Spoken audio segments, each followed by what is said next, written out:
तो पहले में मंगलाचरण कर लेते हैं हम लोग, उसके बाद फिर प्रारंभ करें। ओम अज्ञानतिमिरन्धस्य ज्ञानञ्जनशलाकया चक्षुरुन्मिलितं येन तस्मै श्रीगुरवे नमः। हे कृष्ण करुणा सिंधु दीनबंधो जगतपते गोपेश गोपिका कांत राधाकांत नमोस्तुते। तप्त कांचन गौरांगी राधे वृंदावनेश्वरी वृषभानुसुते देवी प्रणमामि हरिप्रिये। नमो महावदन्याय कृष्ण प्रेम प्रदायते कृष्णाय कृष्ण चैतन्य नाम्ने गौरतिषे नमः।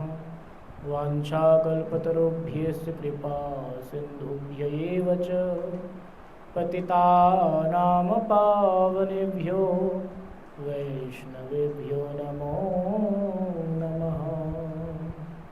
श्रीकृष्ण चैतन्य प्रभु नित्यानंद श्री अद्वैत गदाधर श्रीवासदि गौरभक्तवृंद। हरे कृष्ण कृष्ण कृष्ण हरे हरे, हरे राम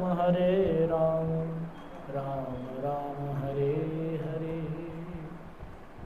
तो हम सब लोग यहाँ पर बैठे हुए सब मेरे से आयु से बहुत बड़े हैं, अब लोग माता के तुल्य है, मातृतुल्य आप सब लोग, मैं बच्चे के जैसा ही हूँ।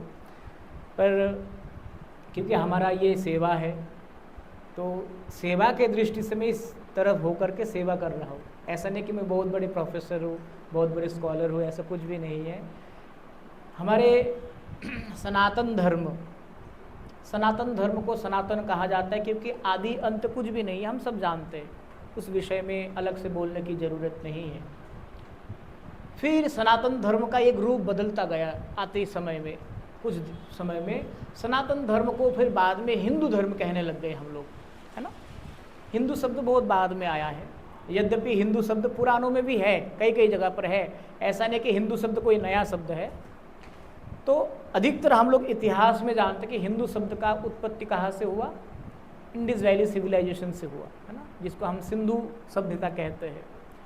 तो सिंधु नदी के उपकूलीय दो तटों में रहने वाले लोग थे, उनसे फिर हम हिंदू शब्द का उत्पत्ति हमें मिलते हैं।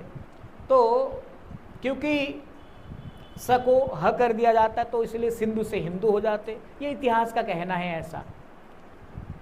तो सिंधु सभ्यता में जो लोग रहते थे उनको हम क्या कहते हैं, आर्य, है ना।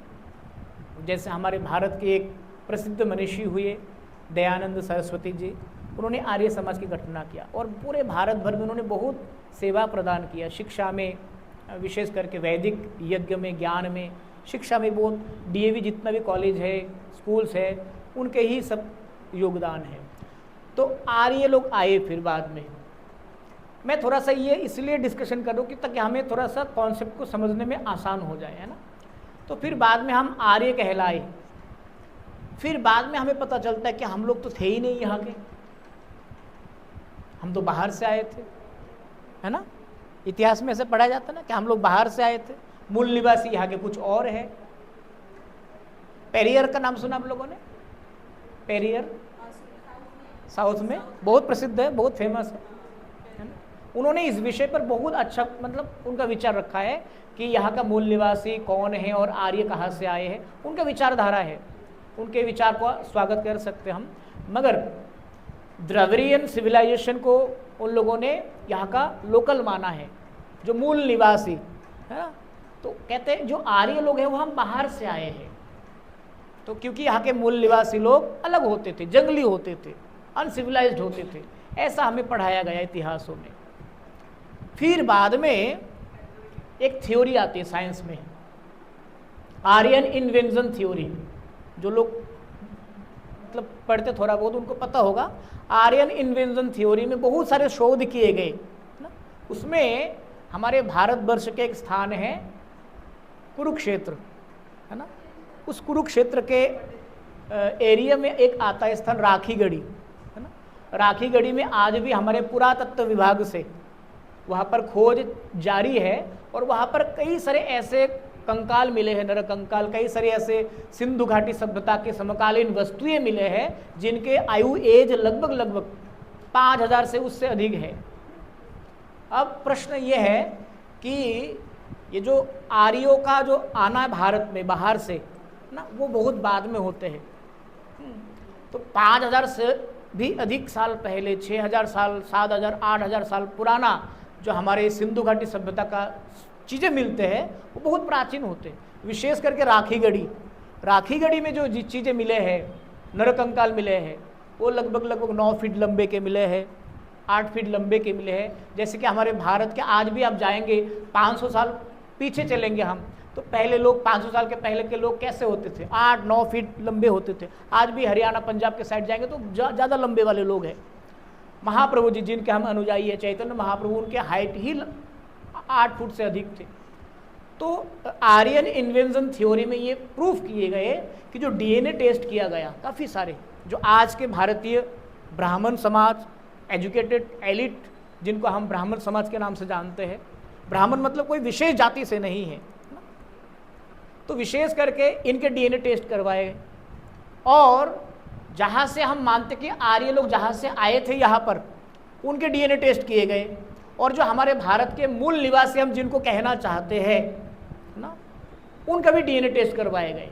तो लगभग कोई भी ऐसा नहीं पाया गया कि इनके डीएनए अलग है, उनके डीएनए अलग है। विज्ञान में इसका बहुत बड़ा शोध किए गए हैं। तो मेरे कहने का मतलब है जो हमारा सनातन धर्म है ना, ये कोई माइग्रेशन करके भारत में नहीं आया या किसी को कब्जा नहीं किया, बल्कि सनातन धर्म से और आगे बहुत सारे धर्म बने हैं उसमें।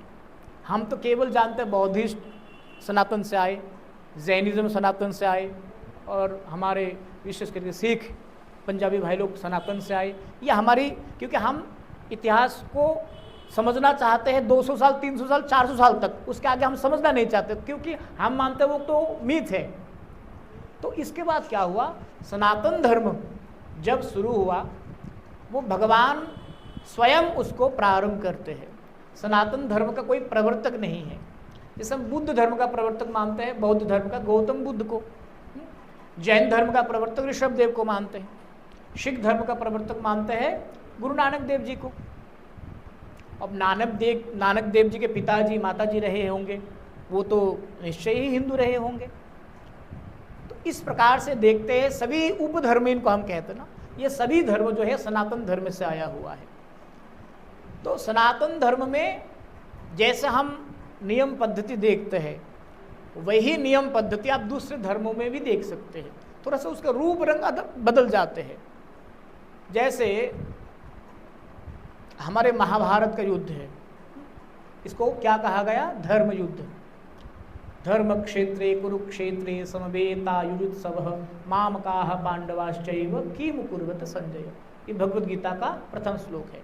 तो प्रथम श्लोक में ही ये क्लियर कर दिया गया है, धर्म क्षेत्र कुरुक्षेत्र। जो कुरुक्षेत्र वो धार्मिक क्षेत्र है, उस धार्मिक क्षेत्र में कोई अधार्मिक कार्य नहीं हो सकता है, संभव नहीं है। तो इसीलिए उसको धर्म क्षेत्र कहा गया। तो धर्म क्षेत्र में जो युद्ध हो रहा है वो भी अधार्मिक युद्ध नहीं है, अनैतिक युद्ध नहीं है, वो भी क्या है? धर्म युद्ध है। इसके लिए उसको एक धर्म युद्ध या फिर दिव्य युद्ध के रूप में देखा गया। अब बाइबल में जाएंगे तो डिवाइन वॉर के रूप में आपको मिलेंगे वहाँ पर, जहाँ पर जीसस अपने परिवार वालों से, अपने संबंधियों से वो लड़ते हैं, है ना। उसी प्रकार आप कुरान में जाएंगे तो कुरान में भी आपको मिलेंगे वहाँ पर बदर ए यंग, है ना। कुरान जो पढ़ते, जिन्होंने पढ़ा होगा उनको पता होगा, बदर ए जंग होते हैं। हज़रत मोहम्मद सल्लल्लाहु अलैहि वसल्लम अपने परिवारों से लड़ते हैं, क्योंकि आज का जो मक्का मदीना है वहाँ पर पहले मूर्ति पूजा हुआ करता था, ये सब लोग जानते हैं, और सब लोग मूर्ति की पूजा करते थे। हज़रत मोहम्मद इसी का विरोध करने गए, अपने परिवार वालों से विरोध किया, उन्होंने माना नहीं, क्योंकि उनके परिवार वाले खुद पुजारी थे। इस्लाम इतिहास में ऐसा सुनने को मिलते हैं। तो उन्होंने फिर अपने परिवार वालों से लड़ाई हुआ, तो कौरव पांडवों के साथ भाई भाई, हज़रत मोहम्मद अपने परिवार वालों से लड़ा, बाइबल में अपने ही ऐसे ही लड़ा। तो सब धर्मों के साथ हम अपने धर्म को जब देखते हैं ना, तो कहीं ना कहीं देखने को मिलते कि बिल्कुल सादृश्य बहुत ऐसे घटनाएं मिलते हैं जो कि बिल्कुल हमारे जैसे ही है। ये घटना एक जैसे इसीलिए लगते हैं क्योंकि ये सारे के सारे धर्म कहीं ना कहीं सनातन धर्म से आकर के बाद में अलग एक रूप ले लिया है उसका। जैसे हम कोई विशेष तीर्थ स्थान में जाते हैं, गया जी में पिंडदान के लिए जाते हैं, तो पिंडदान करते समय सिले हुए वस्त्र पहन करके आप नहीं कर सकते, है ना। जैसे मंदिरों में पूजा करते हैं तो आज के समय थोड़ा सा अत्याधुनिक हो गए हम, इसीलिए सिले हुए वस्त्र से आरती हम कर लेते हैं, या कई मंदिरों में पजामे पहन करके भी आरती कर लेते हैं पुजारी लोग। पर हमारे शास्त्रों में ऐसा नियम है, सिले हुए वस्त्र से पूजा अर्चन कोई भी कार्य शुद्ध नहीं माना जाता है। बिल्कुल वैसा ही जब आप हज करने जाते हैं मुस्लिम भाई लोग, वो भी सिले हुए वस्त्र पहन करके हज नहीं कर सकते। हम गया जी में जाके पिंडदान करते, उनको भी मस्तक सिर मुंडवाना पड़ता है। हम चोटी रखते, वो हम चोटी रखते, वो लोग ईमान रखते, इतना ही अंतर है। हम मंदिर की 4 परिक्रमा करते, वो लोग 7 परिक्रमा करते, हम दाएं से बाएं, वो लोग बाएं से दाएं करते। तो इसको अदल बदल कर दिया गया होगा, वो अलग रूप है। तो हमारा सनातन धर्म में, कहते सनातन धर्म में हम कर्म को लेकर के बड़ा कंफ्यूज है। कर्म, जिसको भगवद गीता में कर्म योग में विस्तार से चर्चा किया गया, और रामचरितमानस में गोस्वामी जी ने तो बताया, कर्म प्रधान विश्व रच राखा, जो जस करहि सो तस फल चाखा। को जो जैसा कर्म करेंगे उनके साथ वैसा ही होगा, ये हम सब ने सुना है, कई बार सुना है। तो जो जैसा कर्म जो करेंगे उनको वैसा ही फल मिलेगा। यहाँ पर भगवान की क्या आवश्यकता है? मैं जैसा करूँगा वैसा फल मिलेगा मुझे, बीच में भगवान कहाँ से आ गया? प्रश्न है ना। भगवान का क्या अहमियत है यहाँ पर? भगवान की क्या आवश्यकता है? क्योंकि हम जैसा कर्म करेंगे वैसा फल मिलेगा हमें। अच्छा कर्म करेंगे अच्छा फल मिलेगा, बुरा कर्म करेंगे बुरा फल मिलेगा हमें। तो इसमें बीच में भगवान कहाँ से आ जाएंगे? भगवान की जरूरत क्या है हमारे जीवन में? तो प्रश्न है ना, और बहुत महत्वपूर्ण प्रश्न है। तो हमारे इंग्लैंड के ना एक बहुत बड़े एथिस्ट थे, उनका नाम है वक्त। बहुत बड़े एथिस्ट थे, नास्तिक थे। तो उन्होंने एक बार प्रश्न किया कि जो बहुत पुण्य करते हैं उनको स्वर्ग में जाने को मिलता है, जो बहुत ज़्यादा पाप करते हैं उनको नरक में ले जाते हैं। बीच में कुछ ऐसे लोग भी तो हैं जो पुण्य भी करते हैं पाप भी करते हैं। थोड़ा ज़्यादा पुण्य करेंगे, पाप की थोड़ा संख्या कम होंगे, तो क्या वो स्वर्ग में नहीं जा सकते? या फिर कुछ ऐसे भी होंगे जो पाप बहुत ज़्यादा करते पुण्य कम करते, तो जितना % पुण्य उन्होंने किया होगा क्या उनके लिए स्वर्ग में कोई जगह नहीं होंगे? उन्होंने ये प्रश्न किया था उन दिनों में, तत्कालीन समय में। तो हमारे सनातन धर्म में जो कर्मा, जिसको हम लॉ ऑफ कर्मा कहते हैं, कर्म का सिद्धांत कहते हैं, उसका क्या है कि आप जैसा कर्म करेंगे वैसा फल होगा। अब यहाँ पर भगवान का क्या अहमियत है? तो कर्म अच्छा है या बुरा है, इसका निर्धारण हम कैसे करेंगे? हमारे विचार से जो हमें अच्छा लगता है वो अच्छा कर्म है। मेरी मानना ये है तो ये अच्छा ही है। घरों में, वैसे थोड़ा सा ये बहुत पर्सनल हो सकता है, घरों में सास और बहू कौन सही है कौन गलत है? क्या हम ये 100% कह सकते हैं 100% सास सही है या 100% बहू सही है? नहीं, सास अपनी जगह सही हो सकती है, बहू भी अपनी जगह सही हो सकती है, उसमें परसेंटेज अलग अलग हो सकते हैं। कोई 10% सही हो सकते, कोई 90% गलत हो सकते, वो अलग मैटर है। तो ऐसे ही जो कर्म है, चाहे अच्छा कर्म हो या बुरा कर्म हो, दोनों ही एक बराबर होता है। थोड़ा सा कंफ्यूजन होगा इसमें ना, कि अच्छा कर्म और बुरा कर्म एक बराबर कैसे हो सकता है? तो एक बराबर इसीलिए है, इसीलिए तो भगवान अर्जुन को कह रहे हैं, क्या कह रहे हैं? जय पराजय लाभ हानि ये सब कुछ एक समान है। तुम जय से ज़्यादा उल्लासित ना होना, पराजय से ज़्यादा दुखी मत होना। यहाँ पर भगवान के कहने का तात्पर्य है कि जो पाप है या पुण्य है या किसी को मारना है, किसी को पालना है, ये बहुत ज़्यादा मायने नहीं रखता है। मायने क्या रखता है? आपकी मनस्थिति क्या है। आपकी मनस्थिति के ऊपर से डिपेंड करेंगे कि ये पाप और पुण्य, जैसे क्राइम होते रहता है हमारे शहरों में, किसी ने एक का मर्डर कर दिया, मर गया बेचारा, तो पाप होंगे होंगे क्योंकि मर्डर किया उन्होंने। अब अगर वो मानिए उस व्यक्ति का मर्डर ना करते तो हो सकता आने वाले समय में वो 10 व्यक्तियों को और भी मार देते जो मरा हुआ व्यक्ति है। तो कहने का मतलब ये जो पाप और पुण्य है ना, ऐसा संसार में कोई भी सिंगल पर्सन नहीं है जो केवल जीवन में पाप ही पाप करते हैं। चाहे कितना ही बड़े से बड़े पापी हो, वो जीवन भर पाप कर ही नहीं सकते। और कोई बड़े से बड़े पंडित, ज्ञानी, महात्मा, कितना ही बड़ा साधु क्यों ना हो, ऐसा नहीं हो सकता है कि उन्होंने जीवन में केवल पुण्य ही किया होगा। पाप और पुण्य का जो संबंध है ना, जैसे एक सिक्के के 2 पहलू है। एक सिक्के के एक तरफ को अगर वो खराब हो जाते हैं, जैसे अशोक स्तंभ है, वो सिक्के के एक तरफ से अगर मिट जाए, वो सिक्का आप कहीं भी जाएंगे बाजार में कोई लेना नहीं चाहेगा। तो ऐसे ही पाप को छोड़ करके पुण्य का कोई अहमियत नहीं है, पुण्य को छोड़ करके पाप का कोई अहमियत नहीं है। तो हम जीवन भर में, आप हम सब लोग पाप भी करते हैं, पुण्य भी करते हैं। इसीलिए पाप पुण्य हम दोनों कार्य ही हम सबको करना पड़ता ही है।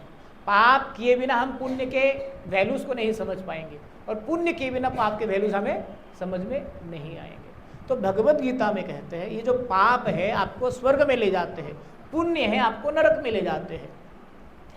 अब प्रश्न है हमें क्या चाहिए, स्वर्ग चाहिए या नरक चाहिए? तो बहुत से ज़्यादा लोग कहेंगे हमें स्वर्ग चाहिए, तो हम स्वर्ग में चले जाएंगे। पर क्या हमारा जीवन का अल्टीमेट गोल स्वर्ग में जाना है? तो हमारा गोल तो एक बड़े जॉब हासिल करना है, उसमें स्टैब्लिश हो जाना है, एक परिवार बसाना है, एक घर बनाना है, एक गाड़ी ले लेना है, अच्छे एक लाइफस्टाइल जीना है, यही हमारा गोल है। पर ये गोल तब तक है हमारे लिए जब तक हम मटेरियलिस्टिक चीज़ों को लेकर के चलते हैं। अभी देखा होगा आपने, अंबानी जी के छोटे बेटे बागेश्वर में गया था, ये कई जगह तिरुपति मंदिर में जाकर के मस्तक मुंडन भी किया। अब उनके पास वो मंदिर में जाकर के हाथ जोड़ रहे हैं, कुछ ना कुछ तो मांगते ही होंगे, है ना? तो पैसे के लिए तो भगवान के पास जाने की जरूरत नहीं उनको, पैसे के लिए उनके पापा मम्मी हैं या पापा मम्मी को भी जरूरत नहीं थी, कार्ड होते अपने पास, बैलेंस है अपने पास। तो भगवान के पास हाथ जोड़ रहे हैं मतलब कुछ तो मांगते होंगे। क्या मांग रहे थे फिर वो? अंबानी जी के पास पैसा कम है क्या? और फिर भी वो भगवान के पास जाकर हाथ जोड़ रहे हैं, तो कुछ तो कमी रही होगी उनके पास जो वो मांग रहे हैं, जो उनके पास नहीं है। क्या मांग रहे थे वो? कुछ तो मांग रहे होंगे जो उनको पैसों से नहीं मिला, जो उनको सहूलियतों से नहीं मिला, जो उनको परिवार के मित्र से नहीं मिला, वो शायद वो भगवान से मांग रहे होंगे। तो हमारा अल्टीमेट गोल स्वर्ग में जाना है या नरक में जाना है, ये प्रश्न का जवाब हमको अपने आप को पूछना चाहिए कि हमारा जीवन का लक्ष्य क्या है। हम अपने जीवन के लक्ष्य को तो भूल ही चुके हैं और उसको मिसगाइड करके हम अपने जीवन के लक्ष्य को दूसरी चीज़ों को मानने लग गए, क्योंकि हम शास्त्र से दूर होते चले गए। शास्त्र में बताया गया कि हमारा मनुष्य जीवन का लक्ष्य क्या है।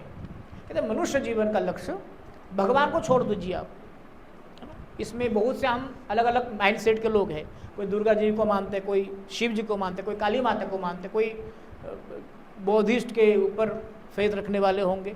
तो अलग अलग माइंडसेट के लोग होंगे हम लोग यहाँ पर। तो भगवान को दरकिनार कर दीजिए आप, एक मिनट के लिए भगवान को हटा दीजिए, भगवान है ही नहीं मानिए संसार में, है ना? तो हमारा लक्ष्य शास्त्र में बताया गया कि तुम्हारा लक्ष्य क्या है। केवल हमारा नहीं, मेरा नहीं, आपका नहीं, सबका लक्ष्य है स्वयं को जानो, है ना? खुद को जानो, नो थायसेल्फ। हम आपने आपको जब तक नहीं जानेंगे तब तक। तो इसीलिए आज के समय में ना एक बहुत ट्रेंड चल रहे हैं, सोलो ट्रैवल चलते हैं, लोग अकेले में निकल जाते हैं घूमने, अकेले में रहना पसंद करने लग गए लोग। 35 साल के बाद भी कोई शादी करने के लिए तैयार नहीं है, क्योंकि कुछ ना कुछ एक खालीपन है जो हम भर नहीं पा रहे कहीं ना कहीं से। पैसे बहुत है पर वो भीड़ से डरते हैं, परिवारों से डरते हैं, रिश्तेदारी से डरते हैं, सब कुछ है उनके जीवन में, क्योंकि वो स्वयं को नहीं जान पाया अभी तक। तो इसीलिए चाहे आप जीवन में कितना सोलो ट्रैवल कर लीजिए, कितना ही आप घूम लीजिए, अगर खुद को नहीं जान पाएंगे ना तो भगवान को कैसे जान पाएंगे आप। हमारे जापान के ना बहुत बड़े दार्शनिक हुए, उनका नाम है झेन। झेन दर्शन जापान में बहुत फेमस है।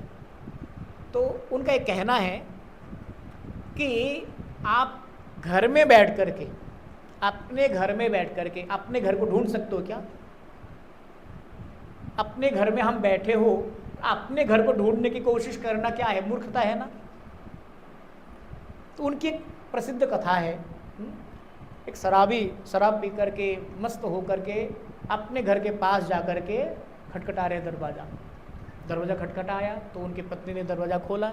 तो उनको कहते कि मुझे ना अपने घर जाना है, मुझे रास्ता दिखा दो। तो पत्नी कह रही यही तो आपका घर है? अरे नहीं, ये तो मेरा घर नहीं है। वो अपने घर में पहुंच गए हैं, उनकी पत्नी सामने खड़ी है, फिर भी वो कह रहे कि नहीं ये मेरा घर नहीं है। वो अपने घर के सामने खड़े होकर के कह रहे मेरा घर का रास्ता बताओ। तो उसी प्रकार स्थिति कुछ हमारा है ना। हमने स्वयं को ना जान करके शास्त्र को खोल करके बैठ गए, वेद पढ़ लिया, वेदांत पढ़ लिया, गीता पढ़ लिया, कुछ भी नहीं है, चलो बाइबल पढ़ के देखते हैं।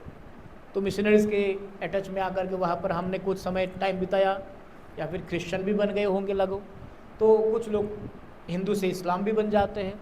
तो कहने का तात्पर्य है कि हम स्वयं को नहीं जान पाए, इसीलिए सारे चीज़ों को हम जानने की चेष्टा करते हैं। तो हमारे पुराणों में, हमारे वेद में, हमारे उपनिषदों में कहा है कि आप स्वयं को जानो पहले, आप कौन हो। क्योंकि जब हम स्वयं को जानेंगे तो अपने आप यहाँ पर भगवान क्या है, कौन है, क्यों है, ये क्लियर हो जाएंगे। क्योंकि हम जो है ना, आदिगुरु शंकराचार्य जी कहते हैं अहम ब्रह्मास्मि, हम लोग ब्रह्म हैं, सर्वम खलविदम ब्रह्म, सब कुछ ब्रह्ममय है इस संसार में। तो इसीलिए हम जो ब्रह्म है इसको हम कैसे समझ पाएंगे, इसके लिए आवश्यकता है आत्ममंथन, आत्मचिंतन की। तो इसीलिए आज के समय में हम चाहे घंटों भर कीर्तन में बिता दें, घंटों भर मेडिटेशन में बिता दें, अगर स्वयं को जानने के लिए चेष्टा नहीं करेंगे तो हम हो सके वेद के बहुत बड़े पंडित भी बन जाएंगे, हो सकते बहुत बड़े हम शास्त्र के ज्ञाता भी बन जाएंगे, पर अपने आप को जाने बगैर कुछ संभव नहीं होगा। इसलिए शास्त्र में, विशेष करके हमारे वेद में कहा गया, वेद का प्रथम सूत्र है क्या? अथातो ब्रह्म जिज्ञासा, कि ब्रह्म के बारे में पूछा जाए प्रश्न। किसी भी धर्म में प्रश्न पूछने की इजाजत आपको नहीं देता है। आप एक मौलवी साहब से इस्लाम के बारे में जो कुछ ऐसी चीज़ें हैं उसके बारे में आप पूछ ही नहीं सकते, आपको इजाज़त ही नहीं है प्रश्न पूछने की। क्रिश्चियनिटी में भी नहीं है मैक्सिमम, परंतु हिंदू धर्म में प्रश्न को लेकर के एक उपनिषद है, प्रश्नोपनिषद, प्रश्न उत्तर के बारे में उपनिषद है। और हमारे भगवद गीता, पुराण, आप कुछ भी ले लीजिए, वहाँ पर कोई प्रश्न करे तो कोई उत्तर दे रहे हैं। तो हमारे शास्त्र में कहा गया कि आप कौन हो? आप ब्रह्म हो। तो ब्रह्म में कुछ वस्तुएं रहते होंगे। ब्रह्म में क्या वस्तु रहते हैं? कहते हैं ब्रह्म में 3 वस्तु मुख्यतः रहते हैं। क्या क्या? सत, चित और आनंद। यही से भागवतम का स्टार्टिंग होते हैं, भागवत शुरू यही से होते हैं। भागवतम का एक श्लोक है, सच्चिदानंद रूपाय विश्वोत्पत्त्यादि हेतवे तापत्रय विनाशाय श्री कृष्णाय वयम नमः। तो ये यहाँ से प्रारंभ हुआ। तो ये जो सत, चित और आनंद, हमने ये शब्द ना हजारों बार सुने हैं भागवत कथाओं में। बड़े बड़े स्टार कथाकार बैठे हुए होते हैं, 10,000 की भीड़ है, 10 लाख का पंडाल है, 10,000 लोग बैठे हुए सुनते हैं। 3 घंटे की कथा में 1 घंटे तक कीर्तन होते हैं, डांसेस होते हैं, सब कुछ चलते हैं। पर आज तक ये 3 शब्द को शायद ही 10,000 में से कोई 10 व्यक्ति भी समझ पाए होंगे। सत्य क्या है, चित क्या है और आनंद क्या है ना। तो इसके व्याख्या हम अलग कभी समय होगा तो करेंगे। मेरे अभी कहने का मतलब है हम सच्चिदानंद है ना। तो जब हम सच्चिदानंद है तो प्रथम हमने ब्रह्म है, द्वितीय क्या हम सच्चिदानंदमय हैं। अब जब प्रश्न आएगा तो फिर भगवान कौन है, तो भगवान भी सच्चिदानंदमय है, क्योंकि हम भगवान से आए हुए हैं। उपनिषदों में हमारे मनुष्य के बारे में कहा गया अमृतस्य पुत्रा, हम अमृत के पुत्र हैं, उसी भगवान का अंश है। तो हम भगवान से अलग नहीं हैं, है ना। इसीलिए भगवान से अलग ना होने के कारण हम भगवान का अभिन्न अंश है, परंतु क्योंकि हम भगवान से दूर होते चले गए किसी न किसी कारण से, अज्ञानता के कारण, इसीलिए हम भगवान को भूल गए हैं। जैसे मानिए कि हम मानते हैं ये जो पृथ्वी है, विज्ञान में कहते हैं पृथ्वी कहाँ से आया, बिग बैंग से आया, है ना। सूर्य से ही पृथ्वी बना, सूर्य को एक विस्फोट हुआ, वहाँ से पृथ्वी अलग से निकल के आ गए। इसीलिए आज भी हम जब देखते हैं जमीन के नीचे से आग निकल रहे हैं, आग्नेयगिरी धधकते हुए आग निकल रहे हैं, लावा निकल रहे हैं, क्योंकि ये कभी न कभी सूर्य का वो जो प्रज्वलित भाव है धधकता हुआ, वो अभी भी शांत नहीं हुआ। झारखंड में कई जगह पर आपको देखने को मिलेंगे लोग घर छोड़ रहे हैं क्योंकि नीचे से आग निकल रहे हैं। तो हम मानते ना कि सूर्य से ही पृथ्वी आया है, शांत हो गया बहुत हजारों करोड़ों साल बाद, अब यहाँ पर लोगों का रहने के लिए लायक बन गया है। तो ऐसे ही हम भी भगवान से ही आए हैं। बहुत हजारों हजारों साल तक भगवान से अलग हो जाने के कारण उसी भगवान को हम अलग से अब ढूंढ रहे हैं, जबकि हम भगवान से ही आए हुए जीव हैं। तो इसीलिए हमारे सनातन धर्म में इसको कहा जाता है आत्ममंथन। उसी को सूफीज़म में, या फिर आप बंगाल में जाएंगे तो वहाँ पर एक बाउल परंपरा है ना। यही उत्तर भारत में सूफीज़म बन गया है। सूफीज़म में क्या है कि एक बहुत प्रसिद्ध गाना है, सूफी गाना है, क्या लागे तो एक, मैं उसका पहला लाइन भूल रहा हूँ, मेरा मुझ में कुछ नहीं जो कुछ है सब, है ना। ये तो ये सूफी का एक बहुत बड़ा दर्शन फिलोसॉफी है। उसमें कहते हैं सूफीज़म में क्या है कि मुझ में और तुझ में कोई अंतर नहीं है। तो भगवान में और हम में कोई भी अंतर नहीं है, परंतु यहाँ पर क्या है कि भगवान से ही हम आए हुए हैं, क्योंकि भगवान से आने के बाद भी हम भगवान को भूल गए हैं, इसीलिए यहाँ पर मौलिक अंतर स्टार्ट हो जाते हैं, है ना। वैसे अगर देखा जाए वस्तुतः भगवान से हमारा कोई अंतर नहीं है, हम भी सच्चिदानंदमय हैं, भगवान भी सच्चिदानंदमय है। आप एक मिट्टी के घड़ा से और एक मिट्टी के ईंट से क्या अंतर निकालेंगे? मिट्टी के घड़ा और मिट्टी के ईंट दोनों ही मिट्टी के बने हुए हैं, परंतु उनका आकृति अलग अलग है। उसी प्रकार हम भी सच्चिदानंदमय हैं, भगवान भी सच्चिदानंदमय है, पर हम अनु है और भगवान विभु है।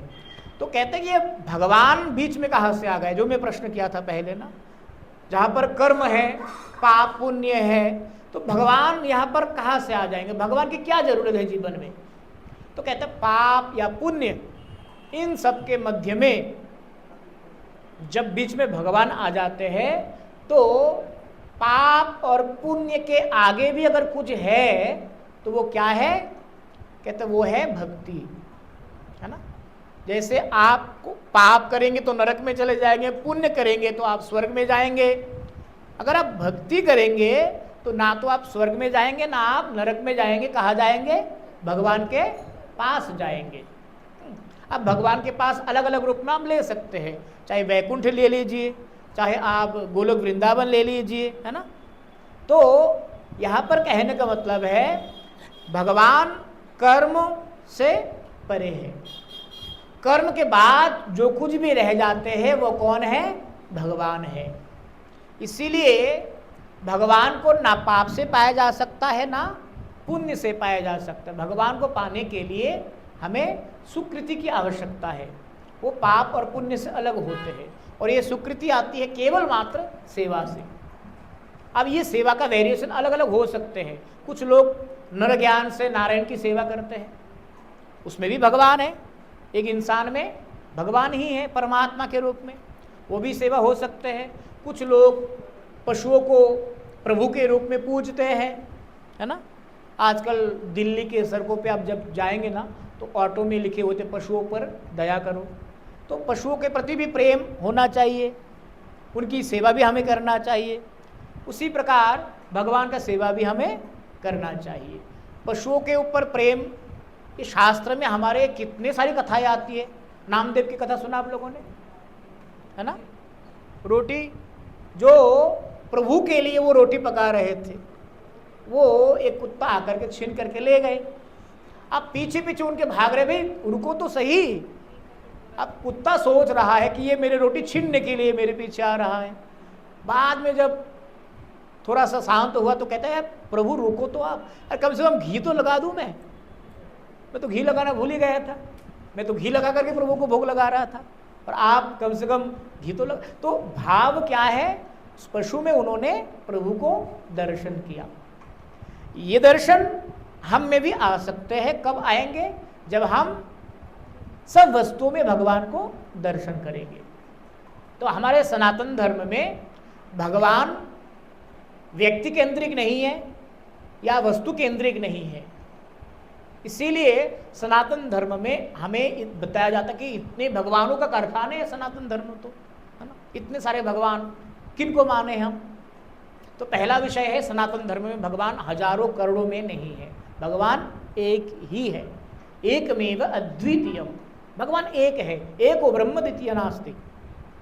जहाँ तक देव देवियों का विषय है वहाँ पर अलग अलग देव देवियाँ हैं, पर भगवान एक है। इसीलिए आप देखेंगे यहाँ पर जैसे हम देख पा रहे हैं, लक्ष्मी नारायण जी है, भगवान राम है, राधा कृष्ण है ना। अब तीनों ही भगवान है, पर तीनों की लीलाएं अलग अलग है, स्वरूप अलग अलग है ना।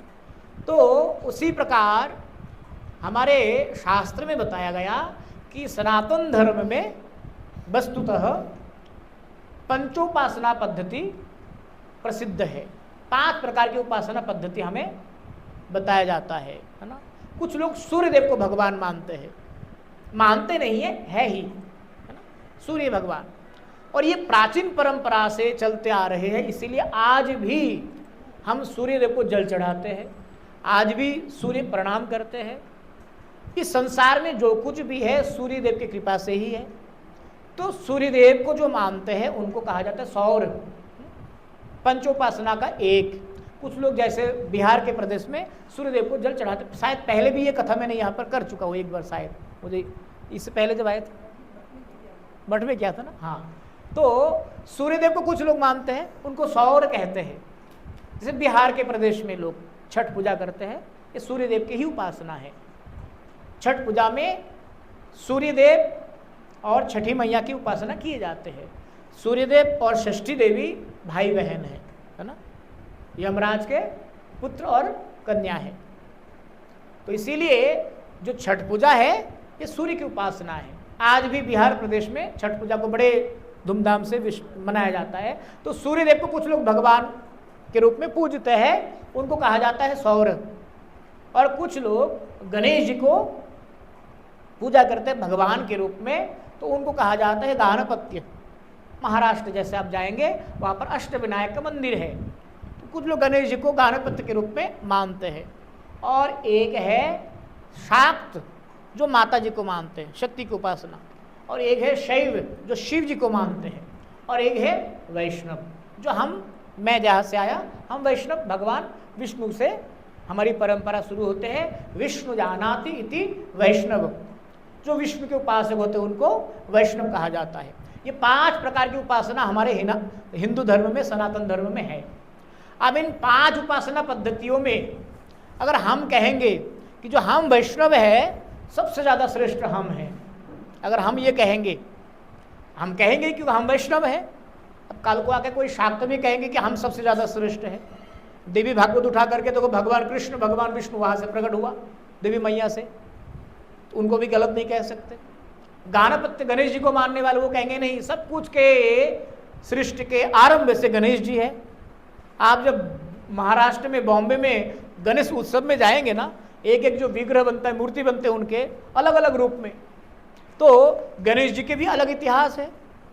तो हमारे कहने का मतलब है जो ये 5 उपासना पद्धति है, ये 5 उपासना पद्धति ही हमें भगवान तक ले जाते हैं। ऐसा नहीं है कि दुर्गा माता को मानने वाले लोग पीछे रह जाएंगे और गणेश जी को मानने वाले लोग आगे चले जाएंगे, या विष्णु जी को मानने वाले लोग बहुत आगे चले जाएंगे। ऐसा नहीं है, क्योंकि ये उपासना पद्धति वेद से ही आया है ना। और जो वेद से आया हो वो मिथ्या हो, ऐसा नहीं हो सकते है। तो पंचोपासना पद्धति के द्वारा सनातन धर्म का विस्तार पूरे विश्व भर में हुआ है। इसके बाद आते हैं इन पंचोपासना पद्धति में जब हम शास्त्र को पढ़ते हैं, उसमें भगवान के बारे में अगर हम सम्यक ज्ञान लेना चाहे कि भगवान के इतने वेरिएशंस क्यों है, क्योंकि भगवान ने जब जीवों को बनाया ना, तो हर एक जीव के अलग अलग व्यक्तित्व है, अलग अलग संस्कार है, अलग अलग रुचि है, अलग अलग बुद्धि है। सब लोग एक जैसे नहीं होंगे। ये ऑप्शंस केवल आपको सनातन धर्म में ही दिए जाते हैं। आपको भगवान राम किसी कारण से पसंद हो ही नहीं सकते। आप बहुत से ऐसे चीज़ें पर आप हो सकते हैं उनके साथ एग्री ना कर पाओ आप, तो भगवान कृष्ण है आपके लिए, दुर्गा माता है आपके लिए, जो आपको पसंद है। जैसा अभी कामाख्या में अंबुबाची मेला हुआ है ना, वहाँ पर तंत्र विद्या का बहुत ज़्यादा प्रभाव रहता है। तो तंत्र विद्या, तंत्र के द्वारा भगवान को आप पा सकते हो, बिल्कुल पा सकते हो। तंत्र वेद का ही हिस्सा है। तंत्र के द्वारा भी भगवान को पाया जा सकता है, मंत्र के द्वारा भी भगवान को पाया जा सकता है। पर तंत्र मंत्र के द्वारा भगवान को पाने का जो रास्ता है थोड़ा सा कठोर है, वो भयानक है। जैसे मिसाइल आपको चलाना ना आए, आपको वहाँ पर बिठा दिया जाए, तो आप जैसे ब्रह्मास्त्र, अश्वत्थामा के पास ब्रह्मास्त्र था, पर वो वापस लेने का जो विद्या था उसके पास नहीं था। तो ऐसे अल्प विद्या भयंकर हो सकता है। इसीलिए तंत्र के द्वारा भी भगवान को पाया जा सकता था। पुराने समय में तंत्र के द्वारा लोगों ने भगवान को पाया है। जैसे योग के द्वारा भी भगवान को पाया जा सकता है। ऋषि पातंजल जी ने इसीलिए योग सूत्र दिया है। परंतु आज के समय में योग को हमने केवल व्यायाम तक, प्राणायाम तक सीमित कर दिया है अपने मेद घटाने के लिए। वो योग पद्धति जो भगवान से जोड़ते हैं आपको, वो कहीं ना कहीं हमने उसको भुला दिया है। तो इसलिए भगवान को पाने के लिए सनातन धर्म में बहुत सारे रास्ते हैं, एक रास्ता नहीं है, और हर उपाय से आप भगवान को पा सकते हो। परंतु जहाँ तक प्रश्न आता है, हम जैसे 21वीं सदी के इंसानों की, तो यहाँ पर प्रश्न आएगा कि हमारे पास आयु कितनी है। एवरेज 80 साल लगा लीजिए आप, 100 साल तक बहुत कम ही हम लोग पहुँच पाते हैं आज के समय में। 80 साल एवरेज लगा लीजिए आप। इन 80 सालों में हम अपने लिए भी कितना समय देते हैं अपने आप को, तो हम देखेंगे शायद ही हम 18 से 20 साल अपने आप को दिया है शुरू के, जो अपने लिए होते केवल बचपन का समय, और उससे थोड़ा सा 1-2 साल अधिक, वो केवल अपने लिए होते हैं। उसके बाद पूरा का पूरा जिंदगी जो है किसी न किसी के लिए, किसी न किसी कारण से हम खपा देते हैं। तो लगभग 15-20 साल हम अपने आप के लिए जीते हैं बचपन से। अब प्रश्न ये आता है 80 साल के एज में हमने अपने आप के लिए जो समय था हमारे पास, उसमें भी हमने खेल कूद में जो मन आया उन कार्यों में करने के लिए हम समय लगाया।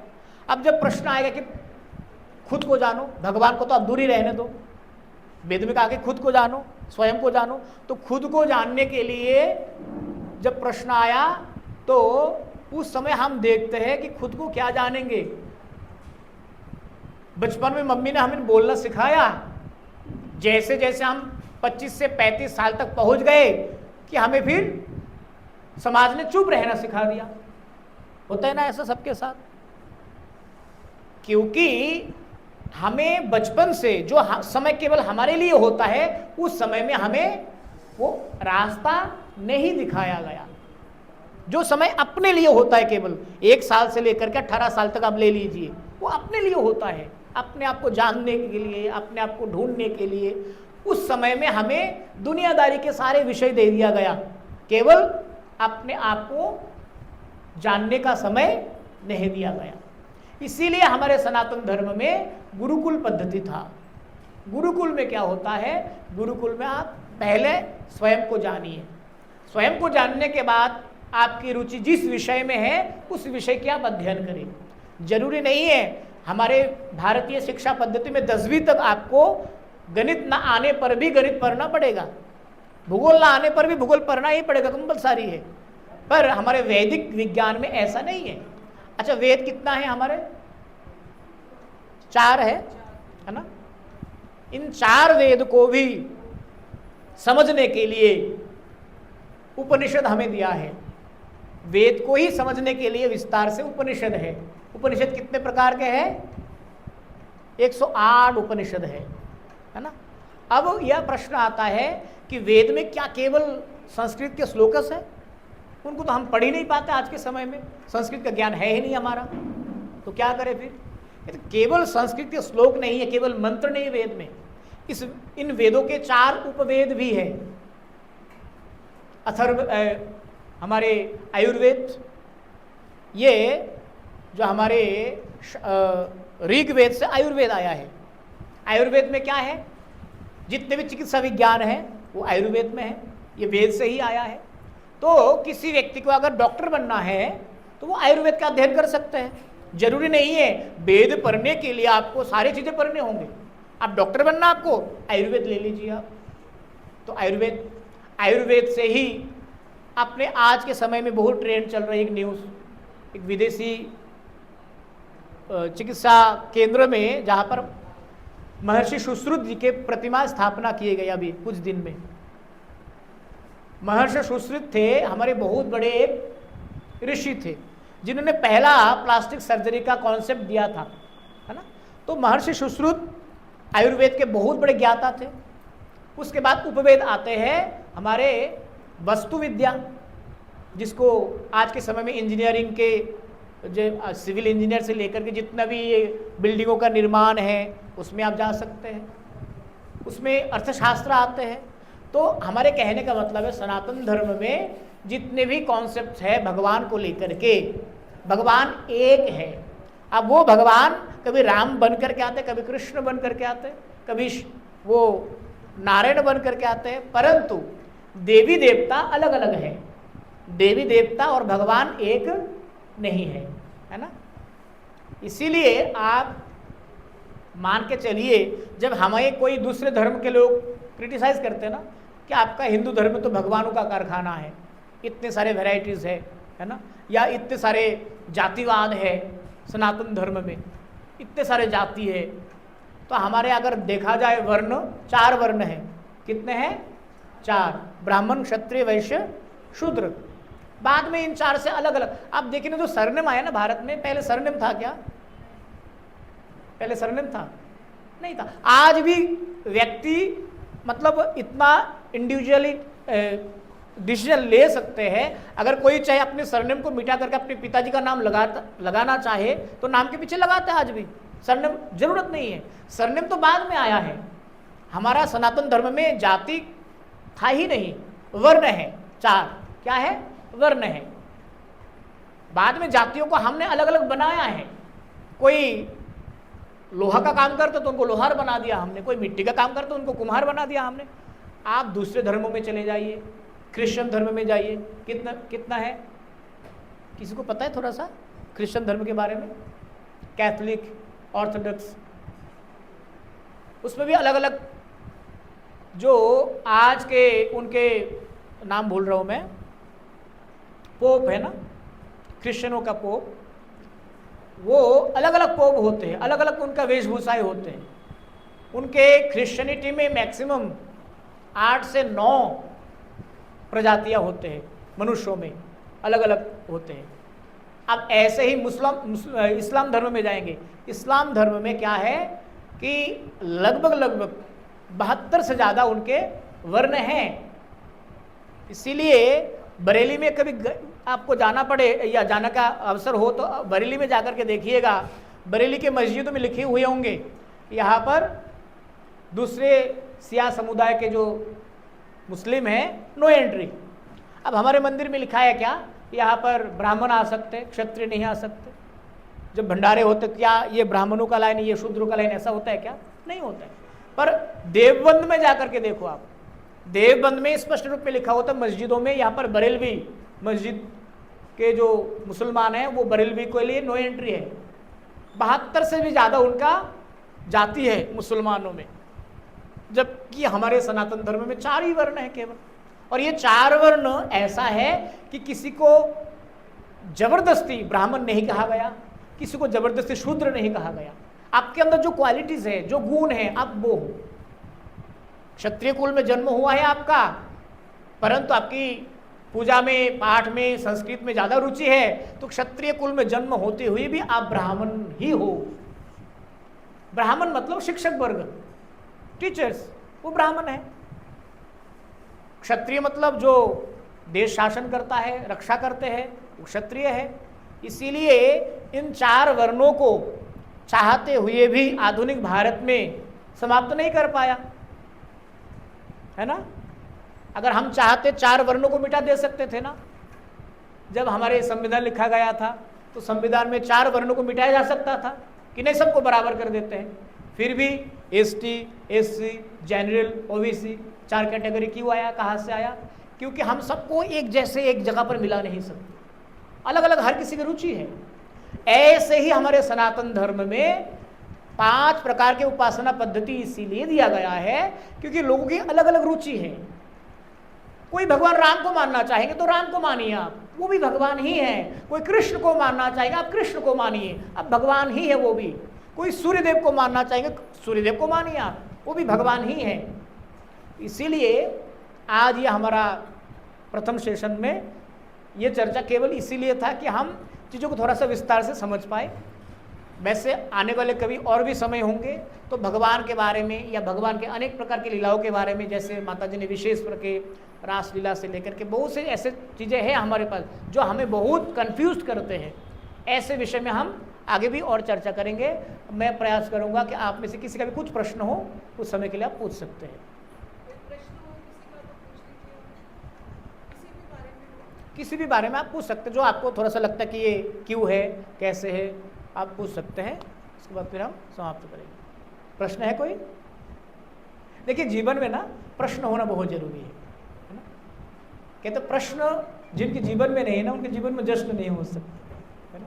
तो प्रश्न क्यों जरूरी है? क्योंकि जब तक हम प्रश्न नहीं करेंगे तब तक हम जान नहीं पाते हैं। कल हम चर्चा कर रहे थे ना मठ में, तो कहते जब आपके मन में प्रश्न आया ना, जैसे आपके मन में प्रश्न आया तो मान के चलिए उस प्रश्न का आधा जवाब तो आपके पास ही है। उस प्रश्न का आधा जवाब आपके पास ही है, परंतु क्योंकि आपको इस बारे में विशेष धारणा नहीं है इसलिए आपको पता नहीं चला। जब जवाब आपको मिल जाते हैं ना तो पता, अच्छा इसीलिए होता है ना ऐसा। क्योंकि प्रश्न आने का मतलब है आपके पास ही जवाब है। जब कोई विशेष व्यक्ति आंखें खोल करके आपको बता देते हैं ना, तब पता चलती है तो मुझे भी पता था। तो प्रश्न आने का अर्थ है आपको पता है, यानी कि प्रश्न हर कोई नहीं कर सकते। जिनको उस बारे में नॉलेज है वही प्रश्न कर सकते हैं। जी जी हाँ,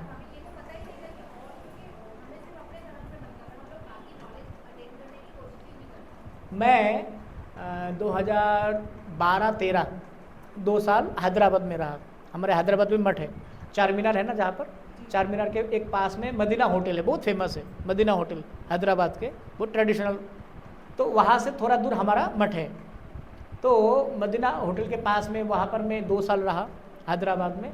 तो हैदराबाद के मदीना होटल से थोड़ा आगे जा कर के ना एक बुक मार्केट से, वहाँ पर बहुत अलग अलग उनके बुक्स मिलते हैं। तो मैं थोड़ा सा ज़्यादा पढ़ाकू हूँ ना, तो घूमते घूमते एक पब्लिकेशन की दुकान में चला गया मैं। तो वहाँ पर जाते ही मुझे एक स्कॉलर मिले इस्लाम के, उनके पब्लिकेशन चलते, कुरान पब्लिश करते वो लोग। तो भारत में 2 कुरान को बहुत महत्व दिया जाता है, एक दिल्ली से पब्लिश्ड और एक हैदराबाद से पब्लिश्ड। 2 कुरान बहुत फेमस है इंडिया में और बाहर में भी। तो जो हैदराबाद से पब्लिश्ड होते हैं उस कुरान के जो पब्लिशर्स, जो मेन ऑनर थे, वो वहाँ पर थे। तो उनका एक ऑर्गेनाइजेशन भी है विद लाव करके, तो उनसे मेरा बहुत देर तक चर्चा हुआ हिंदुइज़्म को लेकर के, इस्लाम को लेकर के। तो उन्होंने मुझे कुरान गिफ्ट किया था, तो मैंने कुरान भी पढ़ा मैंने थोड़ा बहुत। तो वहाँ पर बहुत देर तक उनके साथ चर्चा भी हुआ, बहुत से टॉपिक्स को लेकर के चर्चा हुआ। तो क्योंकि जब हमारे धर्म के बारे में दूसरे लोग चर्चा कर सकते हैं तो हम दूसरे के धर्म के बारे में क्यों नहीं चर्चा करें? जानना जरूरी है ना। इसलिए आज के समय में हमारे धर्म को इतना गलत तरीके से प्रेजेंटेशन दिया जाता है। तो ऐसे जवाबों को, ऐसे प्रश्न को खंडन करने के लिए पढ़ने से कोई खराबी नहीं है। कोई अगर कुरान पढ़ना चाहे, कुरान पढ़ने से कोई मुसलमान नहीं बन जाते हैं।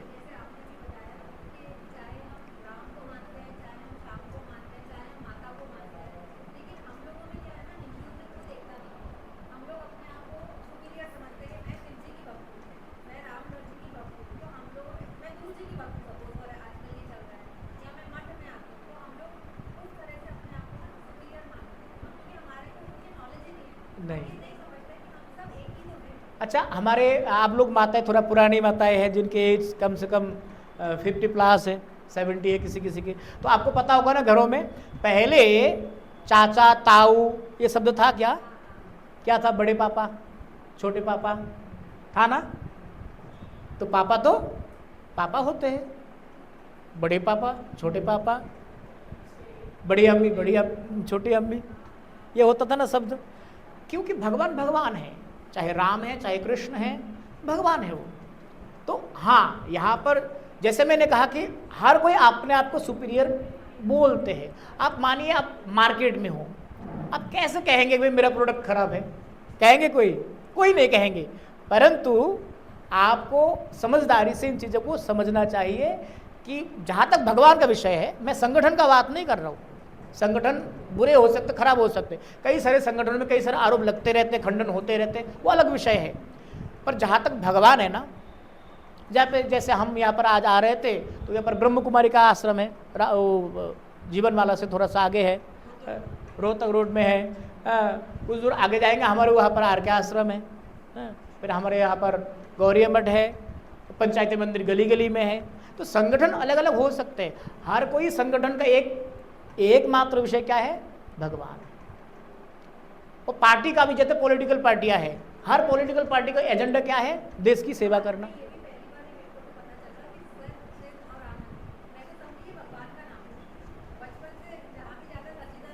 हाँ जी, ये गुण है ना। ये 3 एलिमेंट्स हम सब में होता है। जितने भी जीव सत्ता है, सब जीव सत्ता में ये 3 एलिमेंट्स होता है। इनमें सत, चित और आनंद, ये जो आनंद है ना, ये सबकी डिमांड है, मूल डिमांड ये है ना। पर हम उसको सुख के रूप में मान लिया है, सुविधाओं के रूप में मान लिया है। सच्चिदानंद के विषय में जब कभी और समय होगा हम विस्तार से डिस्कस करेंगे। हरे कृष्ण। महाराज जी, मेरा प्रश्न है, जी, हम सनातन हैं, सनातन मतलब जो पुराना, हम सनातनी हैं, सारे सनातनी हैं। मतलब हमारे धर्म की स्थापना किसने की, कब की, ना युग का पता है ना व्यक्ति का पता है। इतने पुराने हम चलते चले आ रहे हैं, इतने ज्यादा हमारे संप्रदाय सब कुछ है, पर हमारी आस्था इतनी कमजोर क्यों है? जरा सी बात पे हमारी आस्था हिल जाती है, हम अपने भगवान को भी कोसते हैं, अपने गुरुओं को भी कोसते हैं, अपने मंदिर को भी कोसते हैं। क्यों ऐसे? इतनी आस्था हमारी कमजोर क्यों हो जाती है? अब जैसे राम मंदिर का प्रकरण चल रहा है, अब हमारी आस्था इतनी कमजोर हो गई है, हम राम मंदिर नहीं जाएंगे, हम वहाँ पे दान नहीं देंगे, हम ये, आस्था इतनी कमजोर क्यों है हम हिंदुओं की? बहुत अच्छा प्रश्न है। आपके प्रश्न को थोड़ा सा मैं और आगे ले जाता हूँ थोड़ा सा ना, क्योंकि प्रश्न बहुत बढ़िया है। प्रश्न इनका है, मुझे यही प्रश्न थोड़ा सा घुमा करके किसी ने किया था कि आप लोग तो कहते हो कि सनातन धर्म बहुत पुराना, पर रह गया क्या? नेपाल में भी थोड़ा बहुत चल रहा है ना। और भारत में तो खैर इसको सेकुलर बनाने के लिए कितना ही चेष्टा किया गया है। तो आप इतने पूरे विश्व में फैले क्यों नहीं? फिर आप देखेंगे आधा से ज़्यादा हिस्सा तो क्रिश्चियनिटी, फिर इस्लाम, कुछ एथिस्ट कंट्रीज बन गए हैं, आप पूरे विश्व में क्यों नहीं फैल पाए, है ना? ऐसा कहना है कईयों का, ऐसा प्रश्न है कईयों का। तो इनका प्रश्न भी उसी से जुड़ा हुआ है कि हमारा जो सनातन धर्म है इतना पुराना, इतना प्राचीन है, पर हमारी जो आस्था है या श्रद्धा, ना, आस्था को ही श्रद्धा कहा जा सकता है, तो श्रद्धा इतना मतलब बहुत इतना जल्दी क्यों टूट जाती है? तो श्रद्धा जो शब्द है ना, इसको अब जब हम बहुत डिटेल्स में समझते हैं तो शास्त्र में कहा गया श्रद्धा क्या है? श्रद्धा वास्तविक ये नहीं है कि आप टीका लगाती हो, आप कंठी पहनते हो या आप मंदिर में आकर के मत्थे टेकती हो, ये श्रद्धा नहीं है, ये बाहरी है, ये बाहजिक है ना?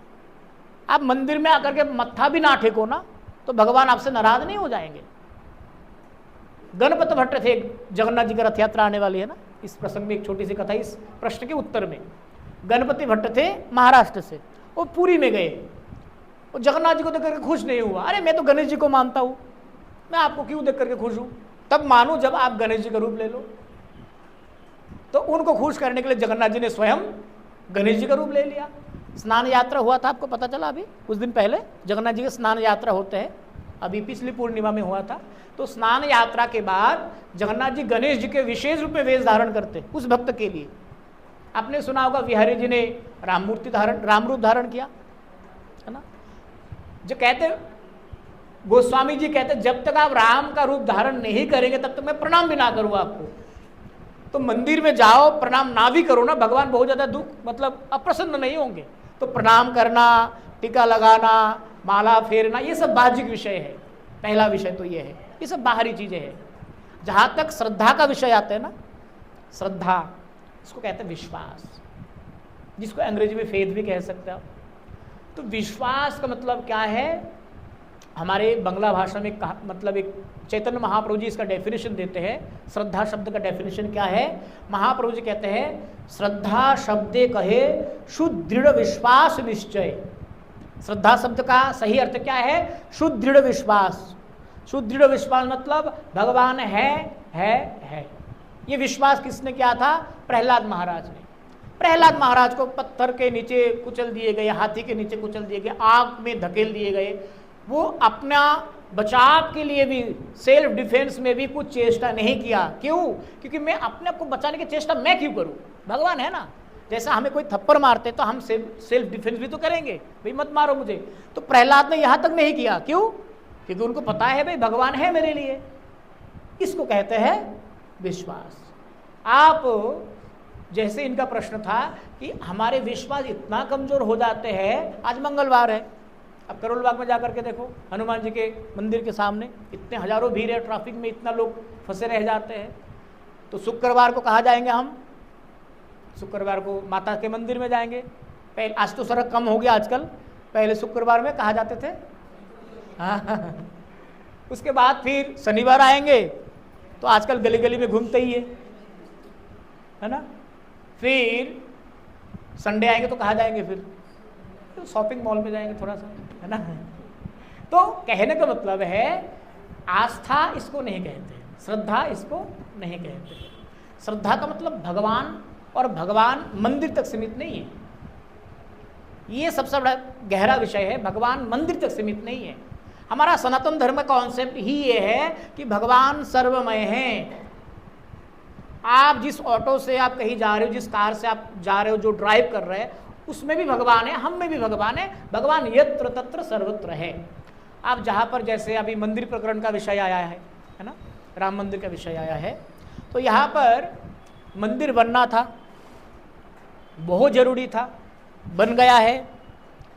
अब उसमें व्यवस्था में कोई कमी आती है, व्यवस्था में कमी आना स्वाभाविक है।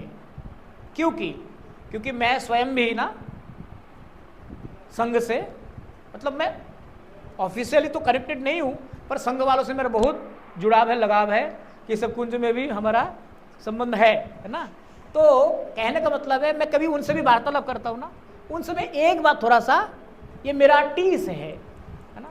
देश सेवा तो ठीक है, देश सेवा, क्योंकि रामचंद्र स्वयं ने कहा है जननी जन्मभूमि स्वर्गादपि गरीयसी, परंतु भगवान सर्वोपरि है, परमात्मा सर्वोपरि है। देश हमें क्या करते हैं, एक क्षेत्र में बांधती है। अफगानिस्तान बन गया, तिब्बत बन गया, पाकिस्तान बन गया, बांग्लादेश बन गया, अब हम सिकुड़ गए, अलग से छोटे से भारत बन करके रह गए। परंतु हमारा शास्त्र क्या कहते हैं, सर्वम खलविदम ब्रह्म। आज हम हिंदुस्तानी पाकिस्तानी को मारेंगे, वो भी ब्रह्म, मैं भी ब्रह्म, है ना। अब दूसरा प्रश्न आता है कि वसुधैव कुटुंबकम, सब परिवार है हमारा, अपने हम सब अपने आप के हैं। तो संघ में जो जैसे बहुत्ववाद का चर्चा है, सब लोग अपना मानते हैं, अपनत्व है, शरीर चर्चा है, उसके साथ साथ हमें अध्यात्म को और गहराई से संघ में थोड़ा सा और डालना चाहिए। अभी कुछ दिन पहले ना, 3-4 महीना पहले संघ के एक बहुत बड़े प्रचारक है हमारे, संजय भाई जोशी जी, अब नाम सुना होगा आपने, संजय भाई जोशी जी। वो पहले सरसंघ चालक के 2nd पोजीशन में थे, अब वो अलग अलग क्षेत्र में जाकर के प्रचार करते हैं।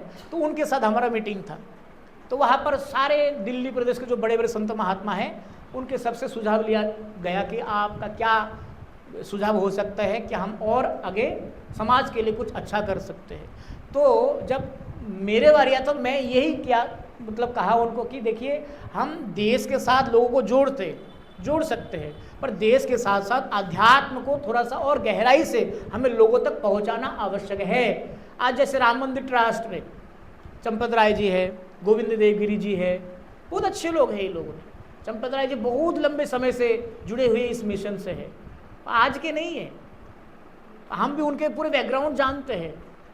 तो बात यहाँ पर जहाँ पर आया श्रद्धा का, है ना, आपकी श्रद्धा अगर अटूट होंगे ना, तो आप ना तो गलत लोगों का साथ दे सकते हो, ना गलत लोगों को आप उनके साथ रह सकते हो। दूसरी बात है, जैसे व्यवस्था है हमारी, यहाँ मंदिर कमेटी है, अब मंदिर कमेटी में पुजारी जी है, मंदिर कमेटी वाले कहाँ रहते हैं आप लोग, घरों में रहते हैं। अब मंदिर में कितने समय बिताते हो, पर डे के हिसाब से देखा जाए तो 1 घंटे, उससे भी कम, या विशेष कोई दिन है तो 2-2.5 घंटे।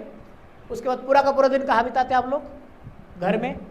तो घर के जो वातावरण है 24 घंटे की क्या रहती है, मैं मेरा, तुम तुम्हारा, परिवार, माया, ये रहते हैं। आप 2 मिनट या 2 घंटे मंदिर में बिताते हो, 2 घंटे के जो आपकी मेडिटेशन कह लीजिए, पूजा कह लीजिए, 2 घंटे के मेडिटेशन को आपके 22 घंटे का जो डिटॉक्स है, जो जहर है, उसको कम करने के लिए काफ़ी है क्या, काफ़ी है। अपने परिवार में 22 घंटे रहे हैं, 2 घंटे मंदिर में आके आप बड़े आध्यात्मिक बन जाएंगे, पॉसिबल नहीं है। इसीलिए सनातन धर्म में क्या कहा गया, घर को ही मंदिर बनाओ। आपके किचन अन्नपूर्णा देवी, तो इसीलिए घर को ही मंदिर बनाने की प्रक्रिया हमारे सनातन धर्म में है। और जहाँ तक जैसे मंदिर प्रकरण के विषय में जब मैं कहना चाहूँगा कि ये जो मैनेजमेंट कमेटियाँ होती है ना, मैनेजमेंट के लिए बहुत अच्छे होते हैं, पर मेरा दुख इस बात का है ये लोग रिलीजियस नहीं होते, स्पिरिचुअलिटी के साथ इतना कनेक्टेड नहीं होते हैं। अच्छे संगठक बन सकते हो आप, पर आध्यात्मिक जब तक नहीं बनोगे तब तक आप संगठन के साथ आपका केवल बाहरी संबंध होगा, आत्मीय संबंध नहीं हो सकते। आपके मंदिर में आने के बाद अगर आपको ये पता ना हो कि ये लाइट कौन से स्विच से स्टार्ट होंगे, पंख कौन से स्विच दबाने से जल जाएंगे, इतना भी संबंध आप मंदिर के साथ ना बना पाए, और मंदिर में आने के बाद अगर आध्यात्मिक भाव प्रकट ना हो, इसीलिए जो मंदिर प्रकरण में जो मैनेजमेंट व्यवस्थाएं है ना, वो लोग हर कोई आध्यात्मिक नहीं है।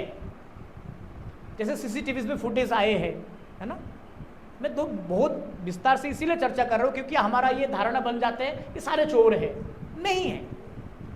आप कर्मचारी है, कर्मचारी थोड़ी ना भक्त है, वो थोड़ी ना आध्यात्मिक है, उनको क्या है मतलब इन सब चीज़ों से, उनको तो केवल अपने परिवार से मतलब होगा, अभाव से मतलब होगा। अभाव हो गया होगा तो अभाव से ही चोरी करते लोग, क्योंकि मैनेजमेंट में, संगठन में आध्यात्मिक लोगों का जहाँ पर अभाव होंगे वहाँ पर ये परिस्थितियाँ आएंगे। ये नया चीज़ नहीं है, चोरी होना कोई बहुत बड़ी चीज़ नहीं है, हर मंदिर में चोरी होते हैं। अगर उस मंदिर में भी चोरी हुआ है, अब कम से कम आने वाले समय में ऐसा ना हो, इसके लिए हमें प्रयास करना चाहिए। इसीलिए किसी विशेष मंदिर को या भगवान को या संगठन को दोष देना गलत है। ये इसमें गलत क्या है, हम आध्यात्म नहीं है, आध्यात्मिक नहीं है। और जिन लोगों को हमने मैनेजमेंट में रखा या फिर कर्मचारी के रूप में नियुक्त किया है, वो केवल क्या है, पढ़ाई करके आए हैं, मटेरियलिस्टिक नॉलेज के वो लोग ज्ञानी हैं, अध्यात्म के बारे में उनको ना रुचि रहा है ना विशेष ज्ञान है। इसीलिए ऐसे संगठन में आध्यात्मिक लोगों का समावेश ज्यादा हो, इस बारे में हमें विचार करना चाहिए। धन्यवाद प्रभु जी, आपने बहुत अच्छे अपने विचार दिए और हमें बहुत ज़्यादा चीज़ें सीखने को भी मिली है। आपका बहुत बहुत धन्यवाद। हरे कृष्ण। तो इस प्रकार से अगर वैसे तो हम लोग कभी कभी बाहर भी यात्रा चलते रहते तो समय इतना नहीं हो पाता है, जब भी पंजाब से आए हैं, कल रात को हाँ जी, कल से पंजाब से अभी कुछ दिन बाद फिर मैं बॉम्बे भी जाने वाला हूँ, तो वहाँ भी कार्यक्रम है। तो जब भी ऐसे समय होगा आप लोग कांटेक्ट में रहिए। जैसे मंगलवार आपका चल रहा है, जैसे भी नेक्स्ट सेशन के जब भी आप लोग करेंगे, जब भी समय होगा हम बातचीत करके वो आगे भी कर सकते हैं ना। हरे कृष्ण। 2 मिनट हम लोग महामंत्र का कीर्तन करेंगे, है ना। सब लोग हाथ करताली दे करके हरे कृष्णा कृष्ण कृष्णा हरे हरे, हरे राम राम राम हरे हरे, हरे कृष्णा कृष्ण कृष्णा हरे हरे, हरे राम राम राम हरे हरे, हरे कृष्णा कृष्णा कृष्णा हरे हरे, हरे राम राम राम हरे हरे, हरे कृष्णा कृष्णा कृष्णा हरे हरे, हरे राम राम राम, हरे कृष्णा कृष्ण कृष्णा हरे हरे, हरे राम राम राम हरे हरे। ओ हरि वो हरि वो हरि वो हरि वो हरि वो हरि वो। श्री श्री गुरु गौरांगधर राधा मदन राधा गोविंद गोपीनाथ जय की जय। श्री श्री राधा श्याम सुंदर सिमन महाप्रभु श्री पंच पांडव जी की जय। श्री लक्ष्मीनारायण भगवान की जय। श्री राम लक्ष्मण सीता हनुमान जी की जय। जय हरिनाम संकीर्तन की जय। हरिनाम प्रभु की जय। सनातन धर्म की जय। अनंत कोटि वैष्णव की जय। गौर प्रेमानंद हरि हरि हरे कृष्ण।